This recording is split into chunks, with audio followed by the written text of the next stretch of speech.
It is insane! Hi, now before starting the video, I hope you know or you're familiar with the second tip in my tips video because it's going to be very useful. Also, before following the tutorial, I advise you to get an overview of the video first, just so you don't have to waste your time if it's hard for you. But I think this is easy enough for anyone. If you can follow this tutorial, then car building maybe is not for you. For the requirements, just don't have the phobia. Have a 33 by 12 stud platform. Place a block here, then scale it till it's 8 studs. Place another block at the front, then scale it till 4 studs. Place a wheel like this, then mirror it. Make sure to use 0.5 move.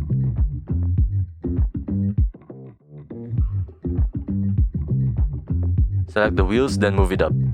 Place glass here, flatten it, scale upwards till 4 studs, then stretch it along the front. Place a block, rotate it by 15 degrees. Connect it to here. Do the 0.05 cap again, then stretch it to the center. Place another block, then rotate by 6 degrees. Connect it to here, 0.05 cap, then stretch it up until here. Also stretch it across. Stretch this also.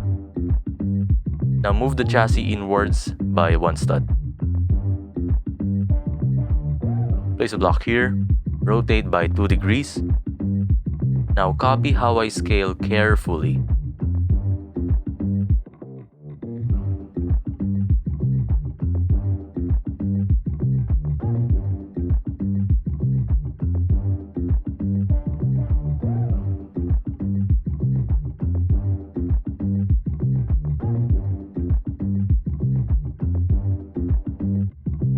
Scale it towards the front end.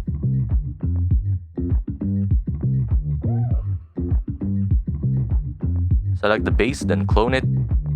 Make sure it's on the same level as the previous piece.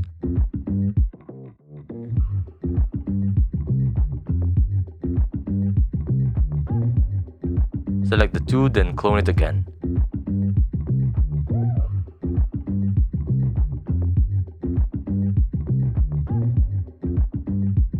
Don't forget to correct the orientation before flipping it.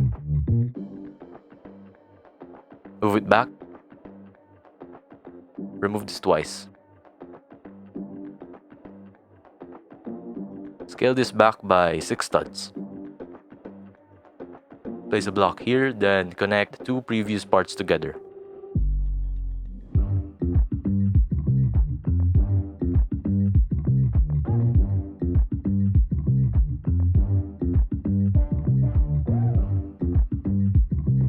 Also scale this back by 2 studs.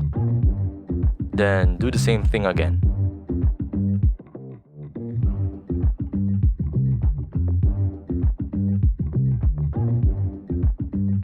Turn off match rotation and place a block here. Rotate by 3 degrees, then connect the two together. 0.05 cap, then connect these.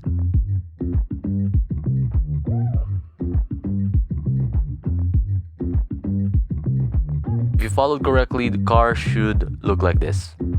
Place a block, rotate it by 25 degrees.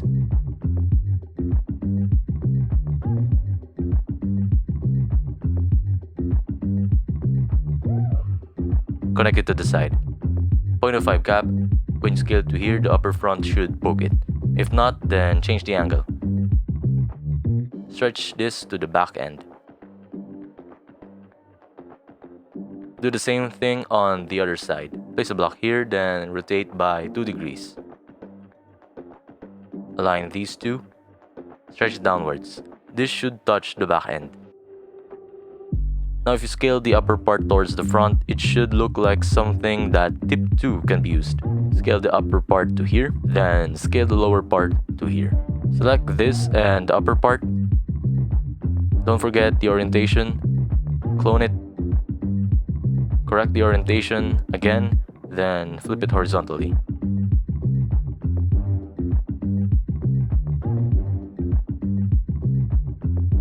Move it back, and remove these ones. Now I recommend having all blocks on a bake first and have different colors on each parts just so you can see better. Scale these back inwards. 0.95 scale to make it even thinner. Ignore the wheels poking out. I'm rotating this before placing because I want the blue axis for rotation. Green and red seems to spasm the block, especially on decimal values. Align this to here. And if you scale it towards the center, it should connect as well. To check if you did it right, scale this to the front end and this to the sides. It should form a line to here. Scale both back, place a block, then rotate by 39 degrees. Connect the upper and lower front end. Turn off match rotation, then rotate by 15 degrees. Connect these two. Place a block, then rotate by 50 degrees. Connect the two parts.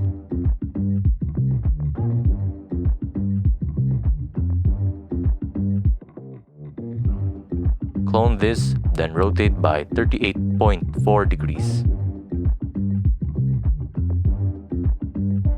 Wireframe should look like this. Do the same thing on the other side. This is the time we're going to use tip number 2. If you're watching this, you should probably know what tip 2 is. Stretch both ends. Select the two pieces. Clone it. Correct the orientation again. Flip, then move it back. Remove once, then scale it back. Clone this one. Make it thinner, then match the angle to the previous part. For this part, I'm going to leave you guys. At this point, tip number 2 is going to be your best friend. If you can't do this, then the tutorial is unfortunately not for you. Tip: if you're going to use decimal values for the rotation, make the part wider. The bigger the axis, the easier to rotate.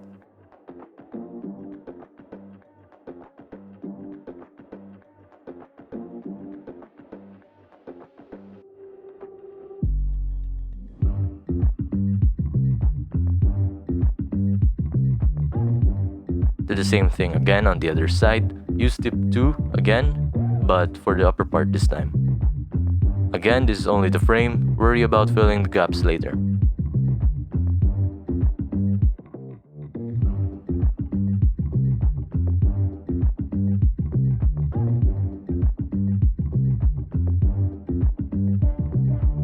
Don't forget the other side.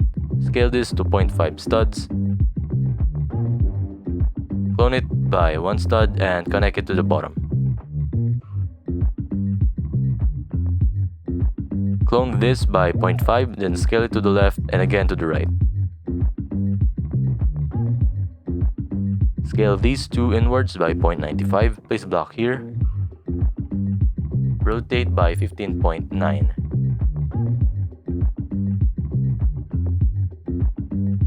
Then connect the two.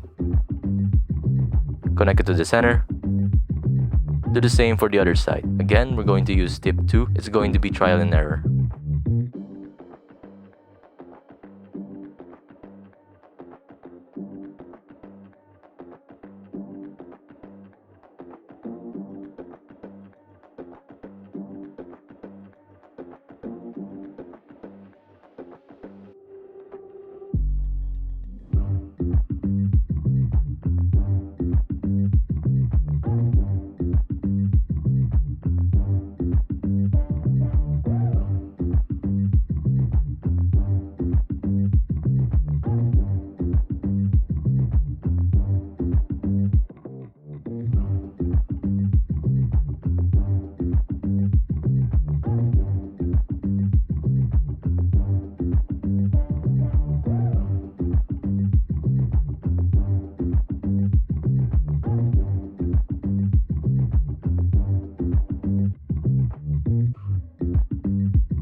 If it looks like a web, then you did it right. Also, don't forget to put a space for the taillights, space the same as the headlights. Select these two, check if it's the right orientation, clone it, correct the orientation again, flip it, move it back, delete this once. Select this, then move it up. Scale this one to the front.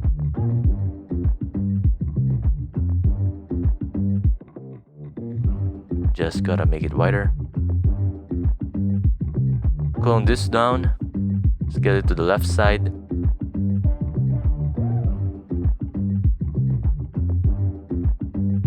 Clone again and scale it to the back. This time you move this back and scale it to the right. Alright, this is the final framing. Just use tip 2 again, but don't fill the gaps yet.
Wireframe's done. Before filling the gaps, build the floorboard and the car parts first.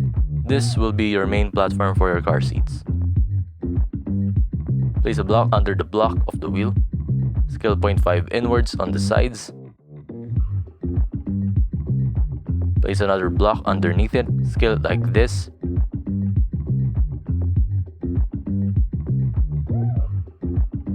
Now adjust the previous part until it doesn't touch the floorboard.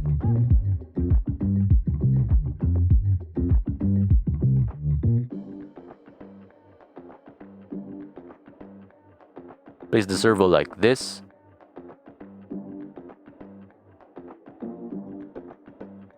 That took too long. And as you can see, the servo is directly centered to the wheel. Now place another block on the darker part of the servo and attach it to the car's body.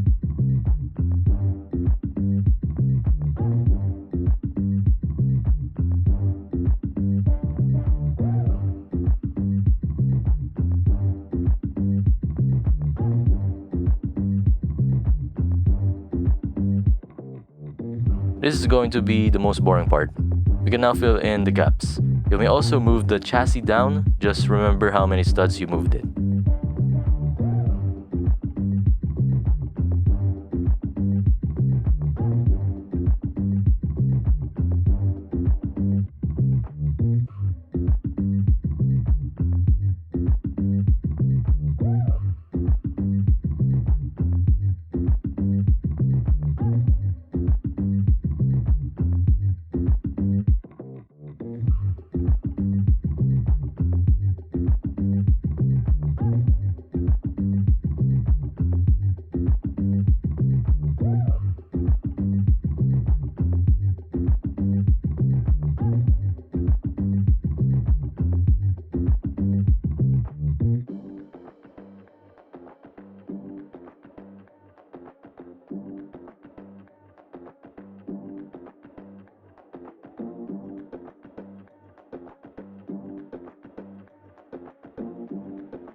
change the servo angle to 20 degrees, and don't forget to turn off collisions to everything except the wheels. Also, don't forget to save. Congrats, you finished the car. Subscribe so I can build the Supra. Thanks.